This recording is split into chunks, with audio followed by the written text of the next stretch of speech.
ये आपका ना अब काउंटर करंट मैकेनिज्म स्टार्ट हो गया, लेकिन इसका इतना इंट्रोडक्शन तो मैं ज़रूर दूंगी कि अगली क्लास में जब ये चैप्टर मैं फिनिश करूं तो आपको मेरी सारी बातें समझ आती रहे कि मैं बोल क्या रही हूँ। ठीक है, तो अभी भी जो मैंने डायग्राम दिखाया था आपको काउंटर करंट मैकेनिज्म का, मैं उसका भी आपको डायग्राम वापस दिखा के समझाती हूँ। सबसे पहले बेसिक बात, जो हेनलेज लूप है और वैसा रिक्ता है, ये दोनों पैरेलल चल रहे हैं। देखा आपने, दोनों एक दूसरे के पैरेलल चलते हैं। लेकिन याद करने वाली बात यहाँ पे कौन सी है कि जो फ्लो ऑफ फिल्ट्रेट है दोनों में ऑपोजिट डायरेक्शन में है। दोनों में कैसे है? ऑपोजिट डायरेक्शन में। ये अगर हम बात करें फ्लो ऑफ फिल्ट्रेट की नेफ्रॉन में, तो ये देखिए अगर डिसेंडिंग लिम्ब में अपवर्ड टू डाउनवर्ड है तो इसके पैरेलल वाले वैसा रेक्टा में ये डाउनवर्ड टू अपवर्ड है। फिर अगर असेंडिंग लिम्ब में ये डाउनवर्ड टू अपवर्ड है तो डिसेंडिंग लिम्ब में कैसे है? ये अपवर्ड टू डाउनवर्ड। तो ये दोनों फिल्ट्रेट्स का जो डायरेक्शन है यहाँ पे उल्टा है, जस्ट अपोजिट है, बिल्कुल ही उल्टा है। ठीक है, तो वही बात आपको यहाँ पे बताई जा रही है। The flow of filtrate in the two limbs of Henle's loop is in opposite directions को सिर्फ अंडरलाइन करना, और जिसकी वजह से ये काउंटर करंट बना रहे हैं, काउंटर करंट को फॉर्म करने का काम करते हैं। ठीक है, अब जो आपका वैसा रेक्टा है, तो वैसा रेक्टा किसका एक्सटेंशन बनाया था आपने?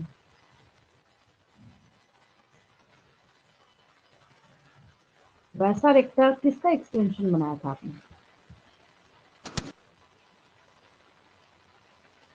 डायग्राम देखिए मैं क्या पूछ रही हूँ, समझ आ जाएगा आपको।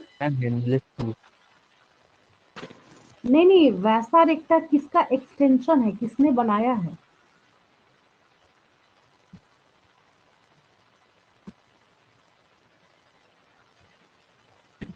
Ma'am efferent arteriole and glomerulus. बस यही पूछ रही हूँ मैं कि कौन सा आर्टेरियोल, एफरेंट कौन सा बना रहा है वैसा रेक्टा, यही तो पूछ रही हूँ मैं। Ma'am efferent arteriole. ठीक है, तो हेनलेज लूप और वैसा रेक्टा जो है वो दोनों प्रॉक्सिमिटी में है, मतलब बिल्कुल टच में है। ठीक है, दोनों टच में इसलिए है कि दोनों में ना लेन देन एक्सचेंज का काम जो है वो चलता रहता है, ना चले तो फिर अर्थ का अनर्थ हो जाएगा।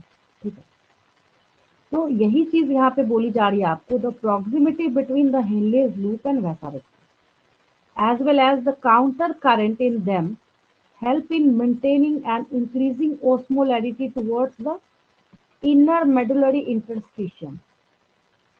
That is 300 milliosmol per liter in the cortex to about 1200 milliosmol per liter in the inner medulla. ये बहुत ही आसान है, और ये 300 से 1200 या 800 से 900 या 900 से 1500 ऐसे करके आपको ऑप्शन दिया जाता है नीट एग्जाम में, चेक भी कर लीजिएगा। ये बस ऐसे देखा जाएगा तो छोटे बच्चों वाला पॉइंट है, इतना ही अगर आप याद रख लेते हैं तो बहुत इंटेलिजेंट हो जाते हैं। देखिए इस स्टेटमेंट को आप खुद से लिख सकते हैं, उसमें क्या लिखा है उस पर ध्यान मत दीजिए। ये देखिए अगर आप अपनी ही बुक के इसी डायग्राम को सिर्फ फॉलो कीजिए।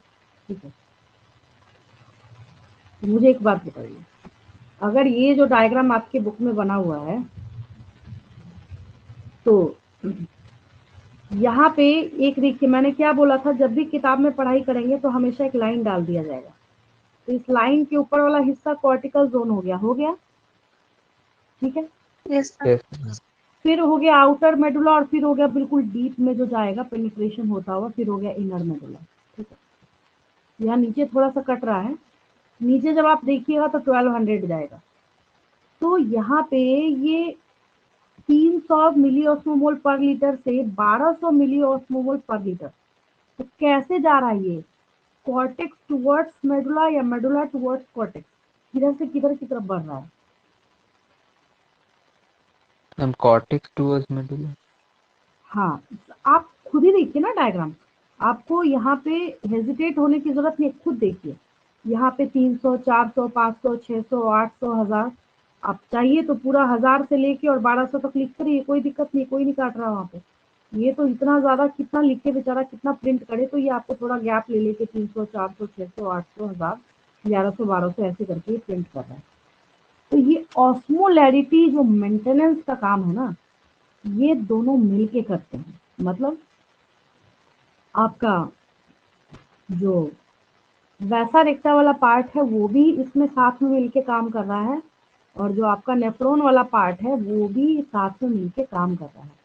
तो इसके लिए ये जो स्टेटमेंट, अब ये देखिए, अगर मैं आपसे क्वेश्चन पूछूं कि ये जो स्टेटमेंट है इसको ध्यान से देखिए, अब आप इसको बिना देखे लिख सकते हैं, increasing osmolarity towards the inner medullary interstitium that is from 300 milliosmole पर लीटर इन द कॉर्टेक्स है, देखिए ऊपर सबसे 300 है और सबसे नीचे क्या है, 1200 है। ठीक है, कौन कर रहा है ये सब, इतना मेंटेनेंस करने का काम कौन कर रहा है? तो सबसे बड़ा रोल जो है इसमें सोडियम क्लोराइड का है और यूरिया का। जैसे ही देखिए किसी को वोमिटिंग होगा, किसी को लूज मोशन होगा, चाहे कोई डॉक्टर सलाह दे रहे हो, चाहे ओआरएस के पैकेट पे देखिए, चाहे ऐसे ही कोई आपको ज्ञान बांट रहा हो, हमेशा देखिए तुरंत सलाह देंगे, बोलेंगे कि भाई तुरंत क्या कीजिए, कुछ हो या ना हो, पानी में नमक चीनी पानी घोल के पीजिए। अगर आपके घर में इलेक्ट्रिक पाउडर नहीं है, अगर आपके घर में ओआरएस पाउडर नहीं है, तो आप क्या कीजिए, इसको घोल के पीजिए। साधारण भाषा में बोल तो देते हैं, सच्चाई ये है कि इसको मेंटेन करने का, इस ग्रेडियंट को मेंटेन करने की जो रिस्पॉन्सिबिलिटी है वो सोडियम क्लोराइड और यूरिया के जिम्मे है। ठीक है, और आपने पढ़ रखा है कि ये जो सोडियम क्लोराइड है ये ascending limb of Henle loop जो है वहां से भेजा जाता है। ठीक है, लेकिन फिर उसका एक्सचेंज कर लिया जाएगा किसके साथ, तो जो डिसेंडिंग लिम्ब ऑफ वैसा रेक्टा है उसके साथ। तो कौन दे रहा था, तो मैंने क्या बोला कि ये जो है वैसा रेक्टा, इसको ऐसे समझिए, अब ये जैसे आपका क्या है, डिसेंडिंग लिम्ब ऑफ वैसा रेक्टा है। डिसेंडिंग लिम्ब ऑफ क्या है, ये वाला जो पोर्शन है ये डिसेंडिंग लिम्ब ऑफ वैसा रेक्टा है। ये तो इसमें ये हमेशा किसके पैरेलल चलेगा, ये ascending limb of Henle loop के पैरेलल चलेगा।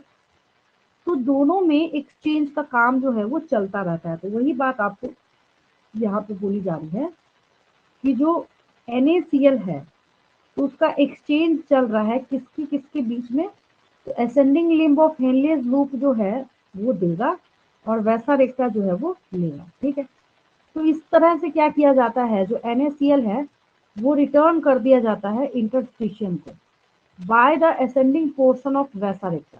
ठीक है, similarly small amounts of urea enter the thin segment of the ascending limb of Henle's loop which is transported back to the interstitium by the collecting tubule। तो ये कभी देगा कभी लेगा, कभी देगा कभी लेगा, बट कर क्यों रहे हैं ये कर इसलिए रहे हैं ताकि इनका जो आयनिक बैलेंस है वो बना रहे।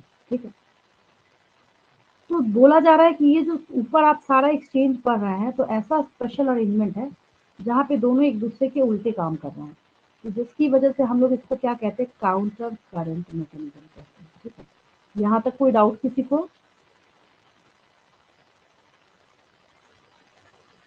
अब थोड़ा सा ये पार्ट आपको अगली क्लास में एक बार रिवाइज कराते हुए और फिर फाइनली नेक्स्ट क्लास में हम लोग ये चैप्टर ओवर करेंगे। हालांकि है अभी इसमें अच्छा खासा पोर्शन, बट करेंगे हम लोग इसको, क्योंकि अब तो स्टोरी की तरह हो गया। रेगुलेशन ऑफ किडनी फंक्शन है वो भी आपको इजीली समझ आएगा। मिक्सुरेशन में तो खैर कुछ है ही नहीं, फिर आप उसको किसके साथ कनेक्ट कीजिएगा, अपने नर्वस सिस्टम के साथ, तो फिर या फिर अदर ऑर्गन्स के साथ आप एसोसिएशन पढ़िएगा, और लास्ट में डिसऑर्डर्स पढ़ेंगे हम लोग। ठीक है, यहाँ तक कोई डाउट किसी को? क्लियर है बिल्कुल? Yes ma'am. सिर्फ आपको आज की क्लास में खुद से लिख के नोट करके जो जक्स्टा ग्लोमेरुलर एपरेटस और जेजी सेल्स का मैंने रोल बताया है वो लिख लीजिएगा। ठीक है।